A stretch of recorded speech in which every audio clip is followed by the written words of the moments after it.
ये लॉ क्या कहता है बच्चा, ये सिंपल सा लॉ है कि अगर कोई मेटालिक वायर हम लेते हैं, अगर कोई हम बच्चा मेटालिक वायर लेते हैं, ठीक है, सपोज ये मेटल वायर, सपोज ये कॉपर वायर का पीस है,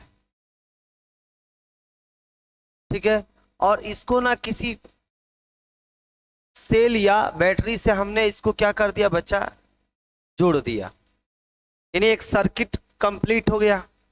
अब इसमें क्या होता है बच्चा, करंट फ्लो करता है, यहां पे कुछ वोल्टेज मैंने सप्लाई किया, पोटेंशियल डिफरेंस सप्लाई किया, ठीक है, तो इसमें कुछ करंट फ्लो होना क्या हो जाएगा, शुरू हो जाएगा। तो यहां पे ये जो ओहम्स लॉ है ना, किसी भी मेटालिक वायर में जो करंट फ्लो करता है और उसके एंड के अक्रॉस क्या पोटेंशियल डिफरेंस है, उनके बीच में रिलेशन बताता है, यानी पोटेंशियल डिफरेंस और करंट में रिलेशनशिप बताता है।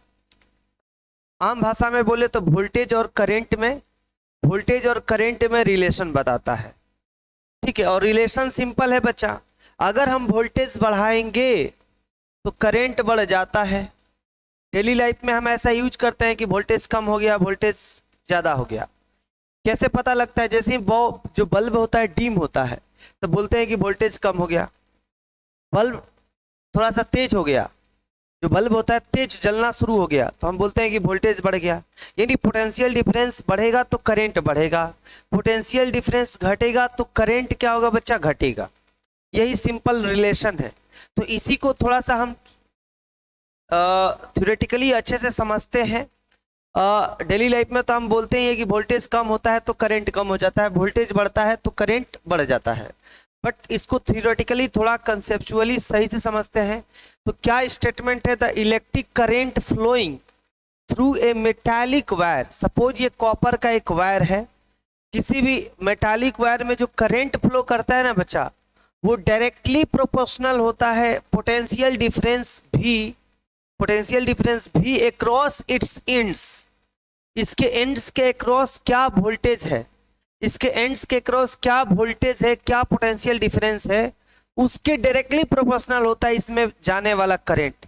यानी इस वायर में जो करंट फ्लो करेगा, इस वायर के अंदर से जो करंट जाएगा वो इस वोल्टेज के, इस पोटेंशियल डिफरेंस के डायरेक्टली प्रोपोर्शनल होगा, provided its temperature remains the same. Condition है कि ये जो मेटालिक वायर है ना बच्चा, इसका जो टेम्परेचर है वो नहीं बदलना चाहिए, जो टेम्परेचर है ना वो नहीं बदलना चाहिए। सपोज ये एक्सपेरिमेंट मैं 25 डिग्री सेल्सियस पे कर रहा हूं, जब मैं ये एक्सपेरिमेंट कर रहा हूं टेम्परेचर कितना है बच्चा, 25 डिग्री सेल्सियस है। तो हम क्या देखते हैं, उस टेम्परेचर पर जितना वोल्टेज बढ़ाएंगे उतना से करंट बढ़ जाता है, वोल्टेज बढ़ाएंगे तो करंट बढ़ जाता है। इसी को ओहम्स लॉ कहा गया है। जॉन ओहम एक साइंटिस्ट थे, इन्होंने सबसे पहले ये रिलेशन बताया कि किसी भी मेटालिक वायर में जो करंट फ्लो करेगा that is directly proportional to the potential difference across its ends, provided that temperature should be remain, temperature should be same, temperature नहीं बदलना चाहिए, टेम्परेचर वही रहना चाहिए। यानी किसी फिक्स या किसी पर्टिकुलर टेम्परेचर पर अगर वोल्टेज बढ़ाएंगे तो करंट बढ़ेगा, वोल्टेज ना जो होता है ना बच्चा करंट के मतलब डायरेक्टली प्रोपोर्शनल, यानी जो करंट होता है ना वोल्टेज के डायरेक्टली प्रोपोर्शनल होता है, जो करंट होता है ना वोल्टेज के क्या होता है बच्चा, डायरेक्टली प्रोपोर्शनल होता है। और इसका मतलब यह भी है कि अगर हम वोल्टेज 2 गुना बढ़ाएंगे तो करंट भी 2 गुना बढ़ जाएगा, वोल्टेज अगर हम थ्राइस कर देंगे तो करंट भी थ्राइस यानी 3 गुना बढ़ जाएगा, वोल्टेज ट्वाइस करेंगे, डबल करेंगे तो करंट भी डबल हो जाएगा, करंट भी क्या हो जाएगा बच्चा, डबल हो जाएगा, ठीक है। यानी जो करंट है किसी मेटालिक वायर में that is directly proportional to the potential difference. समझ में आ रहा है कि नहीं आ रहा बच्चा, ठीक है। तो अगर सपोज कोई मेटालिक वायर है बच्चा, कोई मेटालिक वायर है, इसको ना मैंने क्या किया कि V वोल्ट के बैटरी से जुड़ा हुआ है, ठीक है, और हम इसमें ना इस यहाँ पे ना जो वोल्टेज है हम बदल रहे हैं।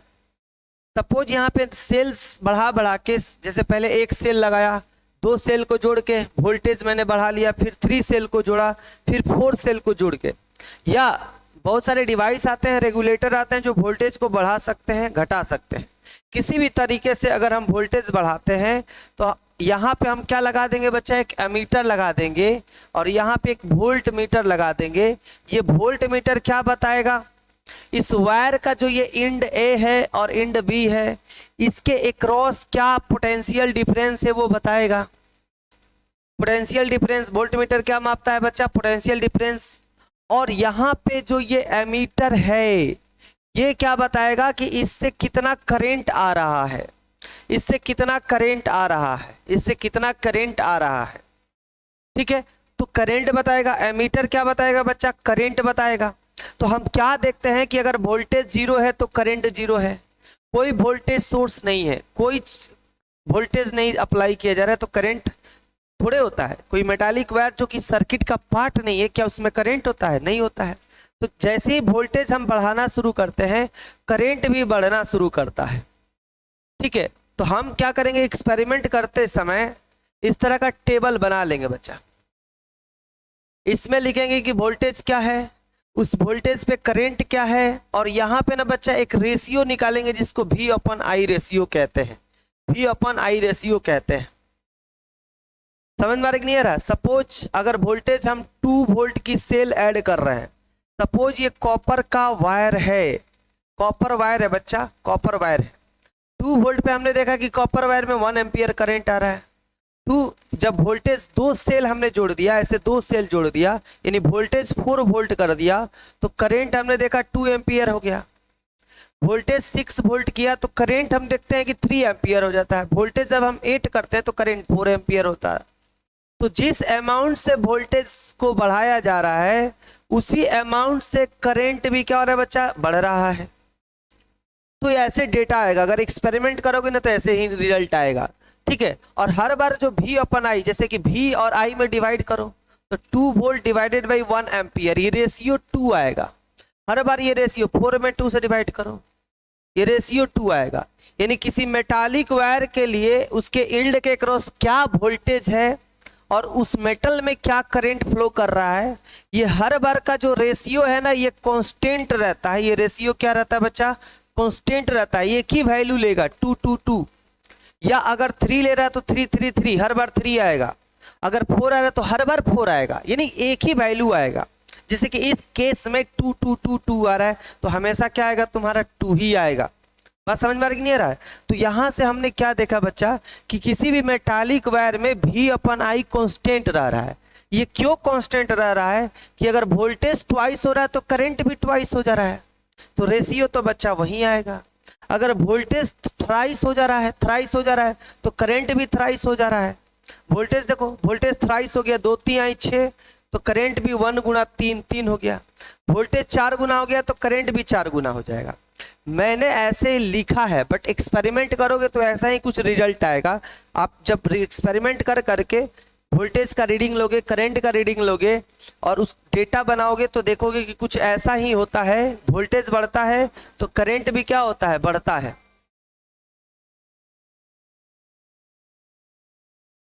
ठीक है, तो यहाँ पे एक चीज और भी बोला है कि यहाँ पे ना, अच्छा यहाँ पे आप बच्चा ग्राफ भी स्केच कर सकते हो। सपोज ये इस पे ना हम वोल्टेज को रिप्रेजेंट करेंगे और यहाँ पे हम करंट को रिप्रेजेंट करेंगे। इस पे वोल्टेज को और इस पे बच्चा हम करंट को रिप्रेजेंट करेंगे, मान लेते हैं। समझ में आ रहा है कि नहीं आ रहा है? तो यहाँ पे अगर हम ग्राफ प्लॉट करेंगे ना बच्चा, तो ये ग्राफ के जो पॉइंट्स आएंगे और इन पॉइंट्स को जब आपस में ऐसे मिलाएंगे ना तो ये सीधा ग्राफ आता है। सीधा ग्राफ मतलब ना, जितना से वोल्टेज में इंक्रीज हो रहा है, जितना से वोल्टेज में इंक्रीज हो रहा है उतना से करंट में इंक्रीज हो रहा है। फॉर एग्जांपल जैसे कि अभी हमने जो ये टेबल तैयार किया था कि जब वोल्टेज 2 था बच्चा तो करंट 1 था, वोल्टेज 4 था तो करंट 2 था, वोल्टेज 6 था तो करंट 3 था, वोल्टेज 8 था तो करंट क्या था बच्चा, 4 था। ठीक है, अब इसको हम ग्राफ कैसे बनाएंगे बच्चा, ऐसे ग्राफ ले लेंगे। सपोज हमने इस पे क्या ले लिया, वोल्टेज ले लिया, इस पे करंट ले लिया।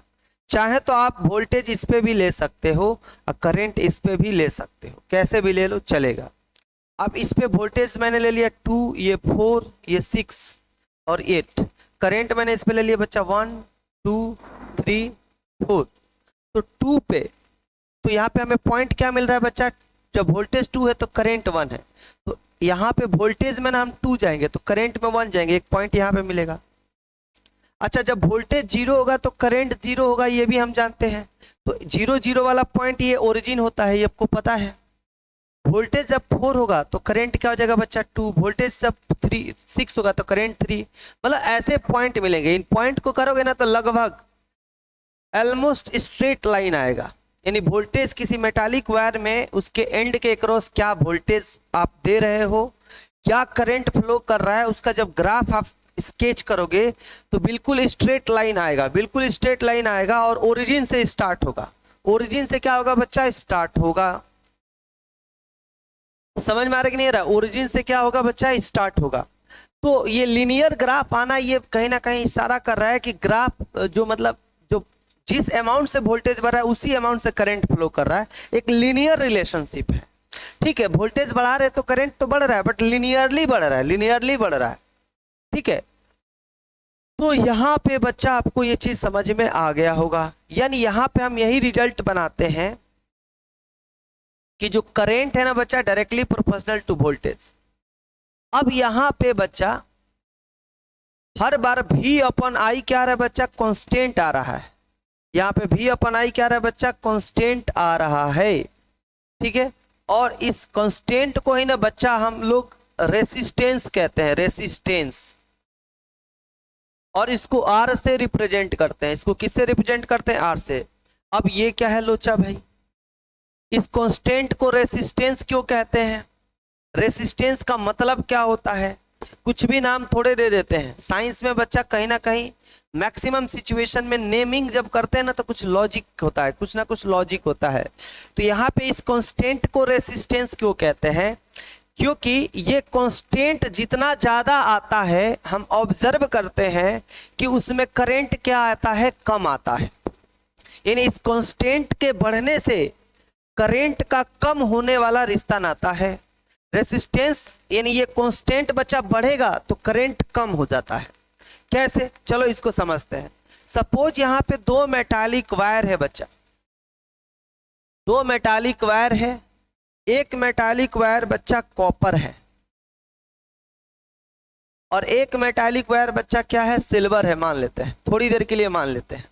इसमें हमने ना सेम वोल्टेज सप्लाई किया और इसमें भी हमने सेम वोल्टेज सप्लाई किया। यानी कॉपर वायर सिल्वर वायर दोनों में हमने सेम वोल्टेज क्या किया, सप्लाई किया। इसमें हमने क्या देखा, इसका जब हमने टेबल बनाया और इसका भी जब हमने टेबल बनाया, जब इसमें बच्चा हम 2 वोल्ट दे रहे थे तो इसमें 1 एम्पियर करंट आ रहा था। इसमें 2 वोल्ट दे रहे हैं ना तो इसमें 2 एम्पियर करंट आ रहा है। इसमें 2 वोल्ट दे रहे हैं, इसमें जब हम 4 वोल्ट दे रहे हैं तो यहाँ पे 2 एम्पियर करंट आ रहा है। इसमें 4 वोल्ट जब कर रहे हैं तो इसमें बच्चा 4 एम्पियर करंट आ रहा है। इसमें अगर हम 6 वोल्ट कर रहे हैं तो 3 एम्पियर करंट आ रहा है। और इसमें बच्चा जब 6 वोल्ट कर रहे हैं तो यहाँ पे 6 एम्पियर करंट आ रहा है। इसमें अगर हम 8 वोल्ट कर रहे हैं तो बच्चा यहाँ पे 4 एम्पियर करंट आ रहा है। और इसमें जब 8 वोल्ट कर रहे हैं तो यहाँ पे 8 एम्पियर करंट आ रहा है। तो दोनों सिचुएशन में बच्चा इसमें ना सेम वोल्टेज पे ये कम करंट दे रहा है, कॉपर सेम वोल्टेज पे कॉपर कम करंट दे रहा है और उसी सेम वोल्टेज पे सिल्वर ज्यादा करंट दे रहा है। जब ये 2 वोल्ट पे बच्चा 1 एम्पियर दे रहा है तो ये 2 वोल्ट पे 2 एम्पियर करंट दे रहा है। यहाँ पे अगर V अपन I हम निकालेंगे, यहाँ पे अगर V अपन I रेशियो निकालेंगे तो हर बार 2 आएगा। यहाँ पे V अपन I रेशियो निकालेंगे तो हर बार 1 आएगा। यानी V अपन I यहाँ पे 2 आ रहा है और V अपन I यहाँ पे क्या आ रहा है बच्चा, 1 आ रहा है। यानी जो कांस्टेंट है ये कांस्टेंट यहाँ पे 2 आ रहा है और सिल्वर के केस में कांस्टेंट क्या आ रहा है बच्चा, 1 आ रहा है। तो यहाँ पे कांस्टेंट 1 है यानी कम है तो करंट देखो ज्यादा मिल रहा है।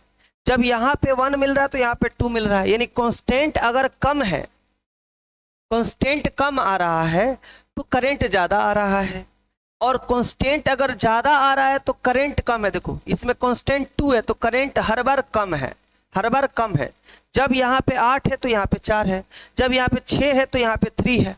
यानी जिस मटेरियल के लिए, जिस मेटल के लिए करंट का वैल्यू जितना कम आएगा उसका कांस्टेंट ज्यादा आएगा, यानी कांस्टेंट ज्यादा होना करंट को कम होने से उसका रिश्ता नाता है।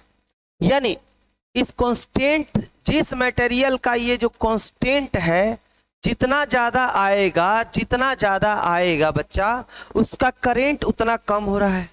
तो बताओ इस कांस्टेंट का नाम क्या दे दे बच्चा? रेसिस्टेंस। रेसिस्टेंस का मतलब, रेसिस्टेंस जो वर्ड है बच्चा ये बना है रेसिस्ट से। रेसिस्ट का मतलब क्या होता है? विरोध करना, विरोध करना, किसी चीज को ना होने देना।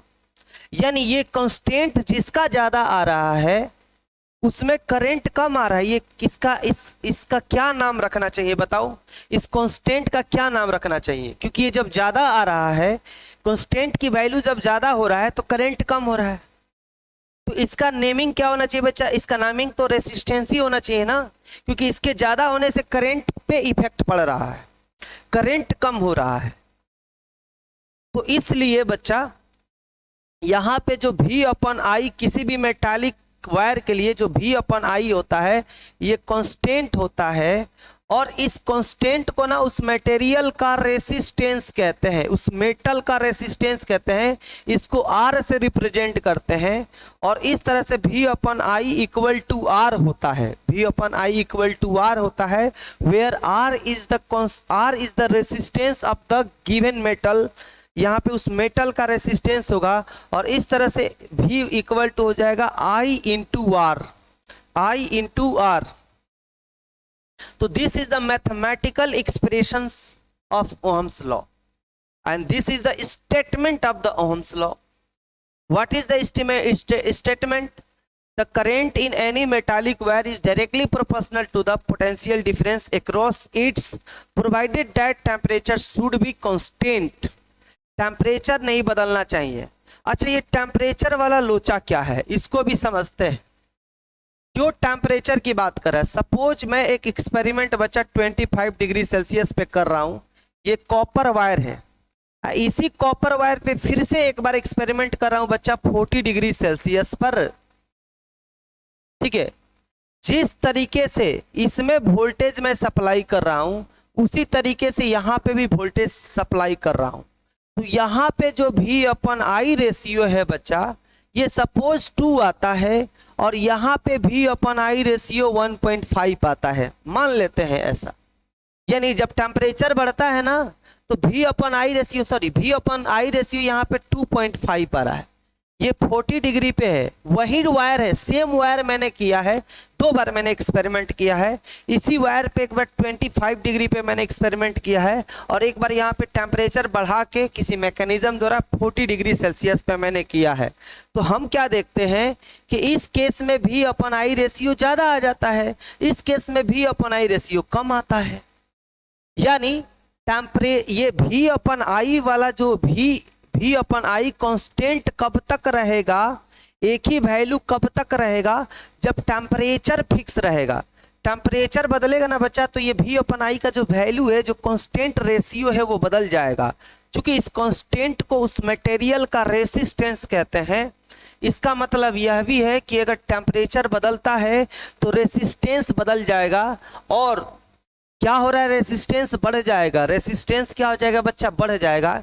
यानी जिस मटेरियल में 25 डिग्री सेल्सियस पर ज्यादा से ज्यादा करंट मिल रहा है, उसी मटेरियल में उससे अधिक टेम्परेचर पे कम करंट मिल रहा है।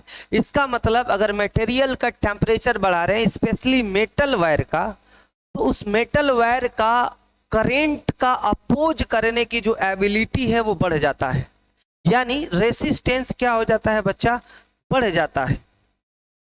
समझ में आ रहा है कि नहीं आ रहा? इसीलिए ये बोल रहा है कि ये कब तक रिलेशन बना रहेगा? जब तक से temperature remains the same, temperature constant रहना चाहिए।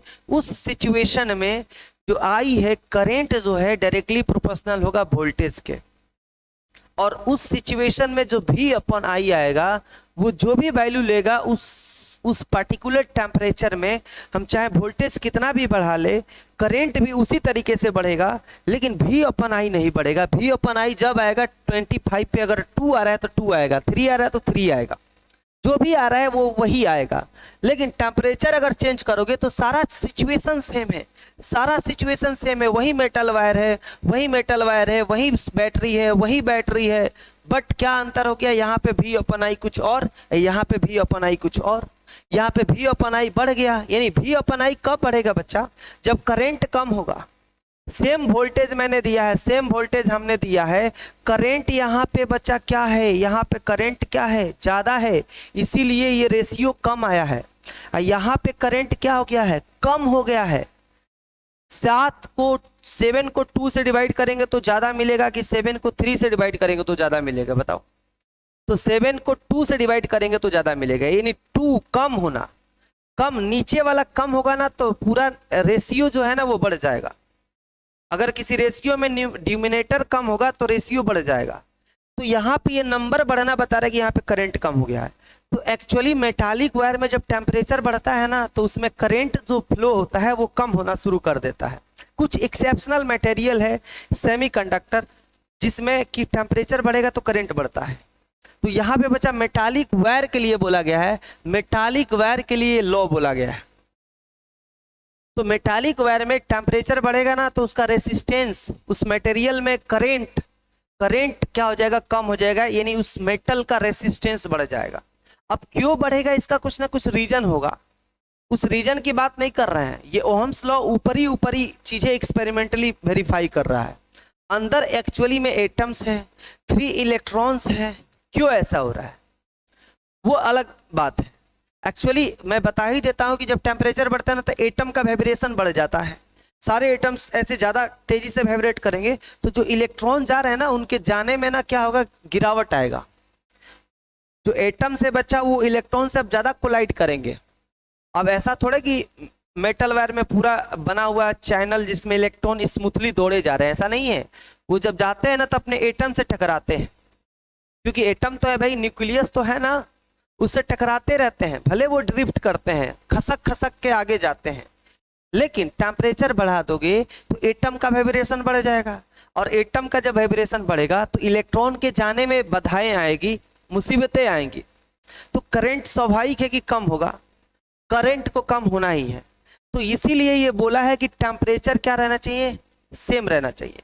अगर मैं बोलूं सपोज एक मेटालिक वायर में बच्चा, ये आपका सपोज बच्चा वोल्टेज है, ये करंट है, और याद रखना एनसीईआरटी बुक में बच्चा वोल्टेज ऊपर लिया है, करंट नीचे लिया है, ठीक है, कैसे भी लो डजेंट मैटर।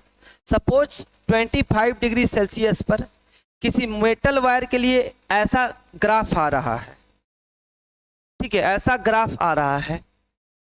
और अगर मैं उस मटेरियल का टेम्परेचर, उस मेटल का टेम्परेचर 40 डिग्री कर दूं तो ग्राफ इधर आएगा कि कुछ इधर आएगा। तो ग्राफ बच्चा जैसे ही हम टेम्परेचर बढ़ाएंगे करंट कम हो जाएगा, तो ग्राफ कुछ ऐसे आएगा। पूछो क्यों, किसी भी वोल्टेज पे अब कम करंट देगा। सपोज ये 2 वोल्ट को रिप्रेजेंट कर रहा है ये पॉइंट, तो 2 वोल्ट पर बच्चा ये कुछ दे रहा है, सपोज 4 एम्पियर करंट, ये 2 वोल्ट पे क्या दे रहा है बच्चा, 2 एम्पियर करंट। यानी जैसे ही टेम्परेचर बढ़ाएंगे ना तो ये जो ग्राफ है ना, जो करंट एक्सिस के तरफ है, ये करंट एक्सिस, ये वोल्टेज एक्सिस, जो ग्राफ करंट एक्सिस के तरफ है वो थोड़ा डाउन आ जाएगा, वोल्टेज एक्सिस के तरफ आएगा। अगर ऐसे ग्राफ दे दे बच्चा, ऐसे ग्राफ दे दे, इस पे वोल्टेज ले ले, इस पे करंट दे ले, तो अगर सपोज 25 डिग्री सेल्सियस पर ये ग्राफ है, तो अब बच्चा ना 40 डिग्री सेल्सियस पर ये आ जाएगा। क्यों, क्योंकि अब किसी वोल्टेज पे ना ये ज्यादा करंट देगा, ये 25 पे रेसिस्टेंस कम होगा, और ये देखो ये और कम करंट देगा। सपोज ये 3 एम्पियर है, ये 2 एम्पियर है, सेम वोल्टेज पर ये कम करंट दे रहा है बच्चा, और ये क्या दे रहा है, ये ज्यादा करंट दे रहा है। ये पता है ना इस तरह के ग्राफ के बारे में, तो इसीलिए यहाँ पे ये रिलेशन आया है, ठीक है। तो अब यहाँ पे बच्चा हम लोग जैसे कि एनसीईआरटी में ये ग्राफ दिया है, आप अपने हिसाब से अगर एक्सपेरिमेंट करोगे तो क्या वोल्टेज है, क्या करंट है, उसको एक टेबल में लिखेंगे, फिर ग्राफ प्लॉट करेंगे, तो रफली ग्राफ स्ट्रेट लाइन आता है। तो यहाँ पे अब हम बात कर लेते हैं बच्चा रेसिस्टेंस क्या होता है। हर मटेरियल, चाहे मेटल क्यों ना, मेटल हो चाहे और कोई दूसरा मटेरियल क्यों ना हो, हर मटेरियल जिसमें करंट फ्लो करता है वो कहीं ना कहीं उसमें जाने वाले करंट को अपोज करता है। यानी कोई मटेरियल नहीं चाहता है कि उसके अंदर से करंट जाए, और वो जो टेंडेंसी है मटेरियल का, जो नेचर है करंट को अपोज करने का, वो मटेरियल का उस प्रॉपर्टी को बच्चा रेसिस्टेंस कहते हैं।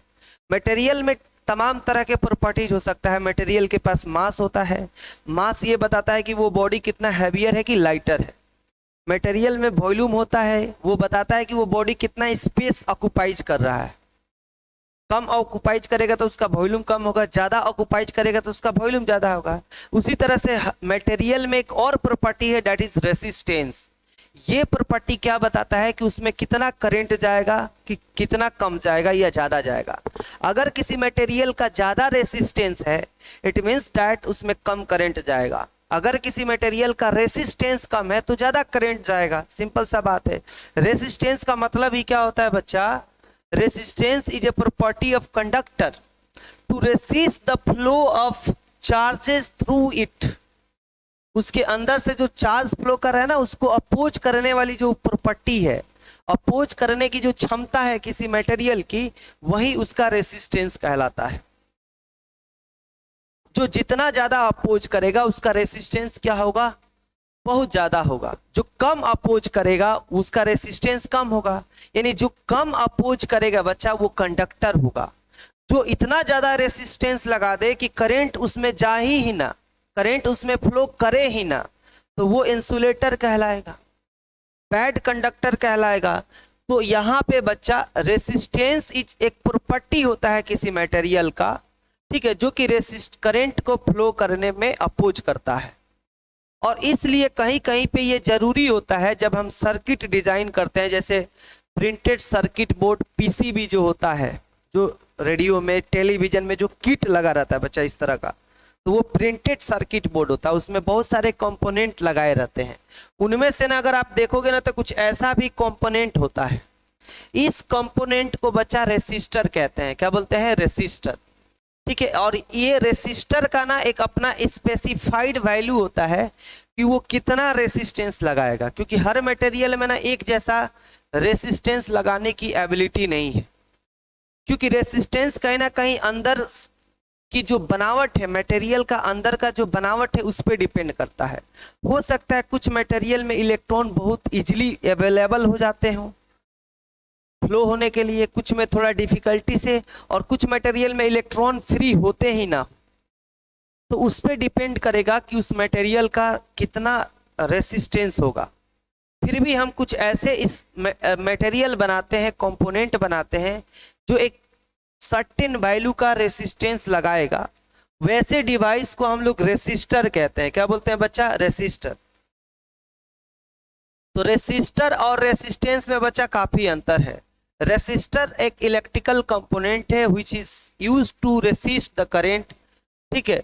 और रेसिस्टेंस किसी मटेरियल की प्रॉपर्टी है। हर रेसिस्टर का ना अपना एक रेसिस्टेंस होता है, ठीक है। अब रेसिस्टेंस चूंकि हर मटेरियल का अलग अलग होता है, किसी का कम होता है, किसी का ज्यादा होता है, तो अब क्वेश्चन उठता है कि रेसिस्टेंस को मेजर करना होगा, और मेजर करने के लिए हमें एक यूनिट बनाना होता है, और कितना को वन कहेंगे ये भी हमें डिफाइन करना होता है। जैसे कि 1 मीटर लेंथ एक यूनिट है, लेंथ एक फिजिकल क्वांटिटी है और उसका यूनिट होता है मीटर। तो 1 मीटर किसको कहते हैं, उसका डिफिनेशन तो होगा ना बच्चा। मास का यूनिट होता है केजी, तो 1 केजी मास कितना को कहते हैं ये डिफाइन करना पड़ता है। उसी तरह से मटेरियल में रेसिस्टेंस होता है, रेसिस्टेंस को मेजर करना होगा, और मेजर करने के लिए हमने यूनिट बनाया है, और कितना को 1 कहेंगे ये भी हमें खुद को डिफाइन करना है। तो बच्चा हमने अभी देखा कि V/I क्या होता है बच्चा? R होता है। और यहां से अगर रीअरेंज करो इस फॉर्मूला को, तो बच्चा यहां से चलो ऐसे लिख देता, R = V/I होता है। तो अगर हम किसी, मान लेते हैं कि हमारे पास बहुत सारे मेटालिक वायर है या बहुत सारे मटेरियल है, अलग अलग लेंथ के, अलग अलग मटेरियल के, कॉपर के, सिल्वर के। मैंने क्या किया ना कि सब पे 1 वोल्ट, इसको भी 1 वोल्ट दिया, सबको 1 वोल्ट दे दे के देखा। अब सबको जब 1 वोल्ट मैंने दिया तो हमने देखा ना कि इस वाले में बच्चा, इस वाले में ना 1 एम्पियर का करंट आ रहा है। तो ये आर क्या हो जाएगा बच्चा, 1 वोल्ट पर एम्पियर। और इस वोल्ट पर एम्पियर को ना ओम से लिखते हैं। जो जॉन ओहम थे बच्चा, उनको सम्मानित करने के लिए यहाँ पे वोल्ट पर एम्पियर को ओम लिखते हैं। यानी हम बोलते हैं कि जो रेसिस्टेंस का यूनिट होता है ना वो ओम होता है, यानी वोल्ट पर एम्पियर को ही ओम कहते हैं। और 1 ओम किसका रेसिस्टेंस होगा, 1 ओम किस मटेरियल का रेसिस्टेंस होगा, ये हमें डिफाइन करना है। तो बच्चा जिस मटेरियल को 1 वोल्ट दे, जिस मटेरियल को 1 वोल्ट दे और उसमें 1 एम्पियर करंट फ्लो कर जाए, तो मानो कि उस मटेरियल का रेसिस्टेंस क्या होगा बच्चा, 1 ओम होगा। या जिस मटेरियल में हम जितना वोल्टेज दे, 2 वोल्ट दे तो 2 एम्पियर करंट आ जाए। तो यहाँ पे 2 वोल्ट दे तो 2 एम्पियर करंट आ जाए, तो इसका मतलब उस मटेरियल का रेसिस्टेंस 1 ओम है। 1 ओम उस मटेरियल का मतलब 1 ओम कितना रेसिस्टेंस होता है, तो 1 वोल्ट देने से, 1 वोल्ट देने से अगर 1 एम्पियर करंट फ्लो कर गया, इसका मतलब वो मटेरियल 1 ओम रेसिस्टेंस लगा रहा है। तो इस तरह से एसआई यूनिट रेजिस्टेंस का क्या होता है बच्चा, ये होता है ओम। और 1 ओम किसको कहते हैं, तो 1 वोल्ट देने से अगर 1 एम्पियर करंट फ्लो कर रहा है तो उसको 1 ओम कहते हैं। तो ये चीज होना चाहिए, पता होना चाहिए। अब वेरिएबल रेसिस्टेंस किसे कहते हैं, एक होता है बच्चा रेसिस्टर। अभी मैंने बताया इसको हम लोग क्या बोलते हैं बच्चा, इसको हम लोग बोलते हैं रेसिस्टर। ठीक है, इसका ना एक फिक्स वैल्यू होगा, जैसे कि ये 2 ओम रेसिस्टेंस लगाएगा, या 1000 ओम रेसिस्टेंस लगाएगा, या ये 50 ओम रेसिस्टेंस लगाएगा। यानी जो भी लगाएगा ये एक फिक्स वैल्यू रखेगा। यानी सर्किट में कहीं पे भी जोड़ो, अगर ये 1000 ओम का है तो ये 1000 ही लगाएगा, ना तो इसके रेसिस्टेंस को घटा सकते हैं और ना ही बढ़ा सकते हैं। जो भी ये लगाएगा वो इसको जिस तरह से बना दिया गया है, एक बार ऐसे बना दिया गया कि ये फिक्स वैल्यू लगाएगा। लेकिन एक ऐसा भी डिवाइस होता है जो कि लेबोरेटरी में यूज होता है, जिसके रेसिस्टेंस को बदला जा सकता है, जिसके रेसिस्टेंस को बदला जा सकता है। यानी वो कितना रेसिस्टेंस लगाएगा ये हम कंट्रोल कर सकते हैं। ठीक है, ये हम कंट्रोल कर सकते हैं। ठीक है, और वेरिएबल रेसिस्टेंस, अच्छा एक चीज मैं बता दूं यहाँ पे बच्चा, इसको ना सर्किट में ना जो फिक्स रेसिस्टेंस लगाता है उसको सर्किट में इस तरह से रिप्रेजेंट करते हैं जैसे कि मैंने पहले बताया। लेकिन जिनकी रेसिस्टेंस की वैल्यू बदला जा सकता है उसको हम लोग वेरिएबल रेसिस्टेंस जो होते हैं उसको हम लोग या तो ऐसे रिप्रेजेंट करेंगे या तो ऐसे रिप्रेजेंट करेंगे। जैसे मानो कि ये स्लाइडर बता रहा है बढ़ाना या घटाना, तो a component use to regulate current without changing the voltage source is called variable resistance. Variable resistance किसे कहते हैं बच्चा, जिसकी रेसिस्टेंस की वैल्यू बदल दे और बिना वोल्टेज सोर्स को चेंज किए हुए करंट की वैल्यू बदलने का काम करे। बिना वोल्ट, क्या लिखा है, a component use to regulate current. Regulate current मतलब करंट हम चाहे तो कम कर ले या ज्यादा कर ले, ठीक है, without changing the voltage source, बिना वोल्टेज सोर्स को छेड़खानी करते हुए करंट को रेगुलेट करने वाले डिवाइस को वेरिएबल रेसिस्टेंस कहा जाता है। जरा सोचो, V बराबर ओहम्स के लॉ से बच्चा V अपन आई आर होता था। अगर इस फार्मूला को रीअरेंज करे तो I यहां से क्या हो जाएगा बच्चा, क्रॉस मल्टीप्लाई कर लो, यानी यहां से बच्चा हो जाएगा आई आर, ऐसे किया आई आर, ऐसे किया V, तो I आ जाएगा बच्चा V अपॉन आर, यानी यहां से I आ गया बच्चा V upon R. Current control करने के दो तरीके हैं, करंट कंट्रोल करने के दो तरीके हैं। एक तो तरीका है कि वोल्टेज को बढ़ा देंगे, करंट बढ़ जाएगा, वोल्टेज को घटा देंगे, करंट कम हो जाएगा। देखो यहाँ पे अगर ये वोल्टेज बढ़ेगा तो करंट भी बढ़ेगा, वोल्टेज घटेगा तो करंट भी क्या होगा, घटेगा। लेकिन हम चाह रहे हैं कि वोल्टेज ना तो बढ़ाए ना तो घटाए एंड फिर भी करंट को चेंज कर दे। तो इसके लिए ना बच्चा वोल्टेज को मत छेड़ो, किसको छेड़ो, रेसिस्टेंस को छेड़ो। अब रेसिस्टेंस को छेड़ने के लिए बच्चा, यानी उसको बढ़ाने या घटाने के लिए हमें वेरिएबल रेसिस्टेंस तो ही चाहिए, यानी एक ऐसा डिवाइस चाहिए जिसकी रेसिस्टेंस को बढ़ाया या घटाया जा सकता है। ठीक है, जिसके रेसिस्टेंस को बढ़ाया या घटाया जा सकता है। ठीक है, तो जरा देखो यहाँ पे करंट का ना रेसिस्टेंस के साथ इन्वर्सली वाला रिलेशन है। अगर आर बढ़ेगा ना बच्चा, डिनोमिनेटर में है आर बढ़ेगा तो करंट कम हो जाएगा, नीचे का संख्या बढ़ता है ना तो ये कम होता है, रेशियो कम होता है, ये पूरा रेशियो यानी करंट कम हो जाएगा। अगर आर घटेगा तो आई बढ़ जाएगा, सिंपल सा बात है बच्चा। रेसिस्टेंस का काम ही क्या है, करंट को कम करना। आर बढ़ेगा, रेसिस्टेंस बढ़ेगा तो करंट को कम ही होना है, रेसिस्टेंस घटेगा तो करंट को बढ़ जाना है। तो एक तो तरीका है कि वोल्टेज को बदल बदल के करंट को कंट्रोल करें। अगर वोल्टेज को नहीं छेड़ने का मन है तो करंट को छेड़ो, सॉरी रेसिस्टेंस को छेड़ो, कम या ज्यादा करो। जैसे कि घरों में बच्चा रेगुलेटर आता है, फैन में रेगुलेटर लगा रहता है, वो रेसिस्टेंस ही बढ़ाता है घटाता है, रेसिस्टेंस ही बढ़ाता घटाता है। समझ में आ रहा है कि नहीं आ रहा? अगर फैन को तेज करना है तो रेगुलेटर कुछ ऐसे बनाया गया है ना कि उसको जब आप बढ़ाते हो तो उसका रेसिस्टेंस कम हो जाता है और करंट बढ़ जाता है। रेसिस्टेंस कम तो करंट बढ़ेगा। और उसको अगर फैन को कम करना है तो हम उसको ऐंठते हैं उल्टा की तरफ, नचाते हैं, तो उसमें ना रेसिस्टेंस बढ़ने लग जाता है तो करंट घटने लग जाता है। वोल्टेज जो घर में आ रहा है, जैसे कि इंडिया में ना बच्चा सॉकेट होता है ना जो आता है पावर सप्लाई, उसमें ना दोनों वायर के बीच में ना 220 वोल्ट होता है, तो उसको हम नहीं बढ़ा रहे हैं घर। अब घर में हम वोल्टेज थोड़े बढ़ा सकते हैं, जो आ गया घर में आ गया सप्लाई में, घर में जो जैसे कि सॉकेट में आ गया, वोल्टेज थोड़े बढ़ा सकते हैं, ये तो ऊपर से आ रहा है, ऊपर से वोल्टेज आ रहा है, हम थोड़े उसको छेड़ कर सकते हैं, छेड़खानी कर सकते हैं। हम करंट कम या ज्यादा कर सकते हैं, और करंट कम या ज्यादा करने के लिए हमें वेरिएबल रेसिस्टेंस चाहिए।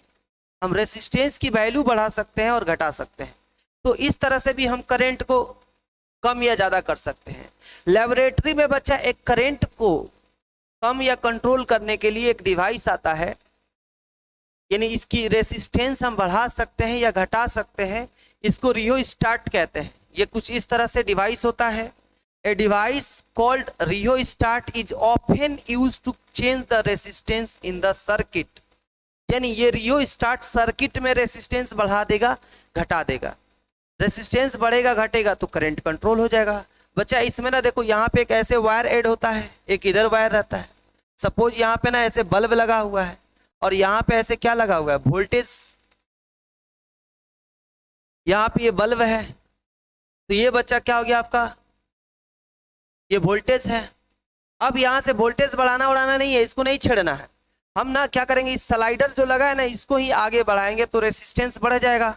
जैसे ही रेसिस्टेंस बढ़ेगा बच्चा, जैसे ही रेसिस्टेंस बढ़ेगा ये बढ़ेगा, तो वोल्टेज तो सेम है ना, तो करंट कम हो जाएगा। करंट कम होगा तो ये बल्ब जो है ना कम ग्लो करेगा। उसी तरह से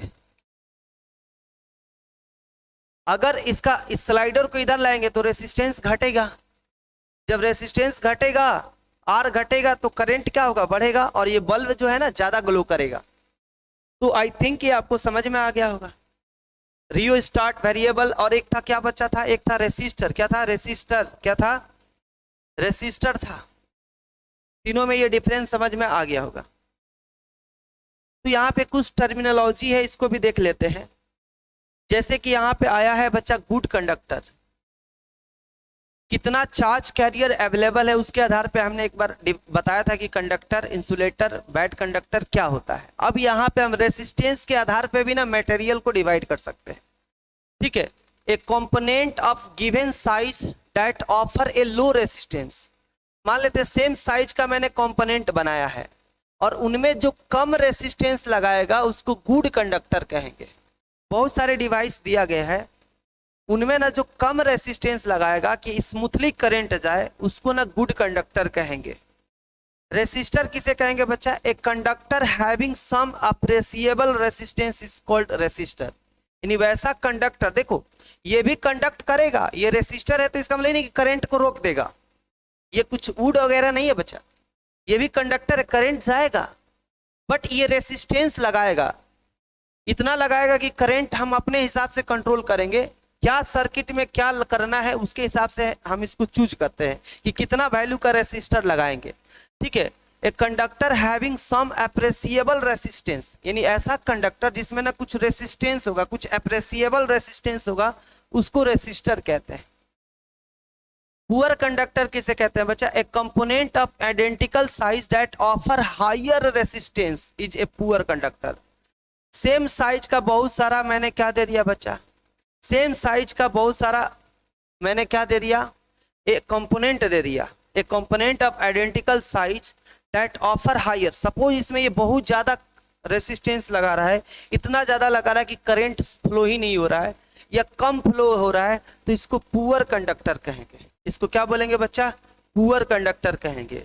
और इंसुलेटर किसको कहेंगे? An insulator of the same size, an insulator of the same size offer even higher resistance. अगर इसी साइज में कुछ ऐसा मटेरियल है कि इतना ज्यादा रेसिस्टेंस लगा रहा है कि करंट फ्लो ही नहीं हो पा रहा है, तो उसको बच्चा इंसुलेटर कहेंगे। जैसे कि कई तरह के प्लास्टिक होते हैं, वुड होते हैं, पेपर होते हैं, ग्लास होते हैं, इनका रेसिस्टेंस इतना ज्यादा होता है कि करंट को ये फ्लो नहीं करने देते हैं, करंट को ये फ्लो करने नहीं देते हैं। लेकिन जितना ज्यादा अच्छा कंडक्टर का रोल है, उतना ही ज्यादा इंसुलेटर का भी रोल है बच्चा करंट फ्लो करने में। अगर मैं पूछता हूं बच्चों से कि कौन अच्छा है, कंडक्टर की इंसुलेटर, तो बच्चे बोल देते हैं कंडक्टर। अरे भाई, अगर केवल कंडक्टर रहेगा ना तो करंट फ्लो ही नहीं कर सकता है। जरा सोचो, पावर सप्लाई से जो करंट आ रहा है कंडक्टर के थ्रू, वायर के थ्रू आ रहा है, अगर आसपास का एयर या जिस पोल पे वायर आ रहा है अगर वो कंडक्टर होते तो सारा का सारा जो चार्ज है ना उधर ही लीक हो जाता, हमारे घर में आ ही नहीं पाता। वो तो अच्छी बात है कि एयर ना पुअर कंडक्टर होता है, एयर नॉर्मली इलेक्ट्रिसिटी कंडक्ट नहीं होने देता है क्योंकि एयर में कोई चार्ज कैरियर नहीं, ये अच्छी बात है। अगर ऐसा होता कि एयर कंडक्ट करता ना तो फिर ये नंगे वायर जो हम पोल टू पोल लेके जाते हैं, नीचे करंट आ जाता है एयर के थ्रू। तो ये अच्छी बात है कि दोनों हैं, अगर दोनों है तभी करंट को गाइड कर सकते हैं। अगर दुनिया में हर चीज कंडक्टर होता बच्चा, तो फिर जहां से हम चार्ज भेजने की कोशिश करते वहीं से सारा चार्ज लीक हो जाता, हर जगह फैल जाता और करंट को किसी टारगेट पे हम नहीं पहुंचा सकते थे। इसलिए जितना भूमिका है करंट को ले जाने में कंडक्टर का, उतना ही भूमिका है इंसुलेटर का भी। दोनों का अपना अपना रोल है।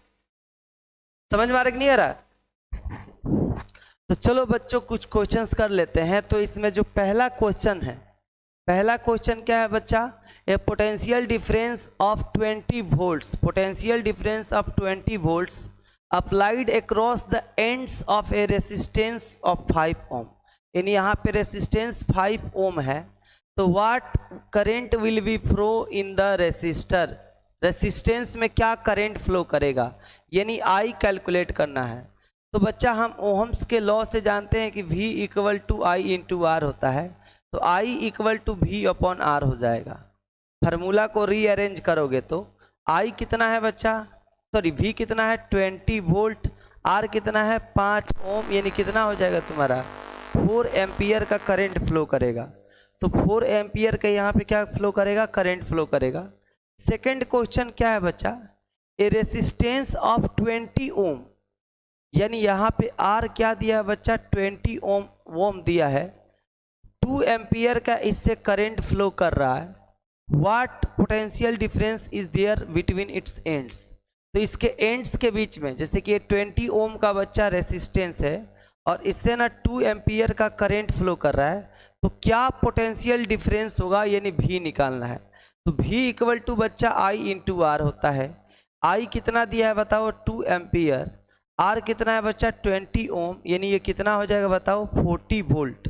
कितना हो जाएगा बच्चा 40 वोल्ट। तो इसी तरीके से यहाँ पे 3 नंबर जो क्वेश्चन है बच्चा, ये मैं उम्मीद करूंगा कि तुम इसको सॉल्व करोगे एंड कमेंट करोगे। तो सॉल्व करके इसको कमेंट करना है। 4th नंबर क्वेश्चन क्या है बच्चा? 4th नंबर क्वेश्चन है कि when A 12 volt battery is connected across an unknown resistor, एक अननोन रेसिस्टर है, इसकी रेसिस्टेंस पता नहीं है और 12 वोल्ट की बैटरी से इसको जोड़ा जा रहा है और इसमें ना बच्चा 2.5 मिली एम्पियर का करंट फ्लो कर रहा है। तो कैलकुलेट द रेसिस्टेंस। तो आर क्या हो जाएगा बच्चा? आर हो जाता है, जैसे कि हम जानते हैं V बराबर I इंटू आर होता है, तो आर हो जाता है V अपॉन I, वोल्टेज और करंट का रेशियो। तो वोल्टेज यहाँ पे 12 वोल्ट है, करंट 2.5 मिली एम्पियर है और मिली को नॉर्मली ऐसे मतलब नॉर्मल में लाने के लिए 10 के पावर -3 से मल्टीप्लाई करते हैं। तो जैसे ही मल्टीप्लाई करोगे तो 120, ये पॉइंट उड़ाओ, सॉरी ये पॉइंट उड़ाओ तो ऊपर 120 हो जाएगा, नीचे 25, ये 10 के पावर -3 बच्चा ऊपर जाएगा तो +3 हो जाएगा। तो 5 से जाएगा ये बच्चा 24 बार में, 5 से ये जाएगा 5 बार में, और इसको करोगे तो ये जाएगा 4.8, यानी 4.8 इंटू 10 के पावर 3 ओहम।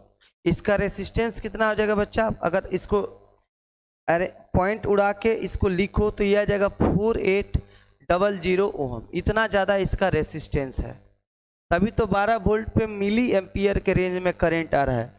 जितना ज़्यादा रेसिस्टेंस उतना ज़्यादा क्या होता है? करंट होता है। ठीक है, कुछ क्वेश्चंस ऐसे भी पूछ लेता है कभी कभी, किसी सपोज कोई इलेक्ट्रिक लैंप है बच्चा, कोई इलेक्ट्रिक लैंप है, मान लेते हैं कोई इलेक्ट्रिक लैंप है,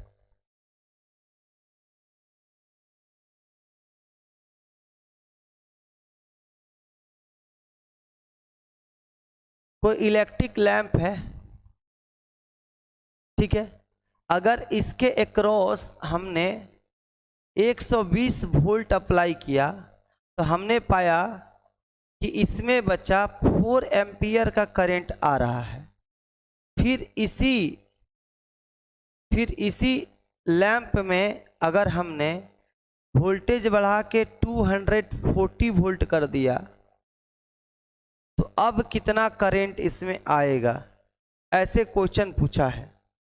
ठीक है, अगर एक लैंप है, इलेक्ट्रिक लैंप है, 120 वोल्ट पर 4 एम्पियर का करंट उसमें जा रहा है, तो अब वोल्टेज हमने 240 कर दिया तो उसमें कितना करंट जाएगा? उसमें कितना करंट जाएगा?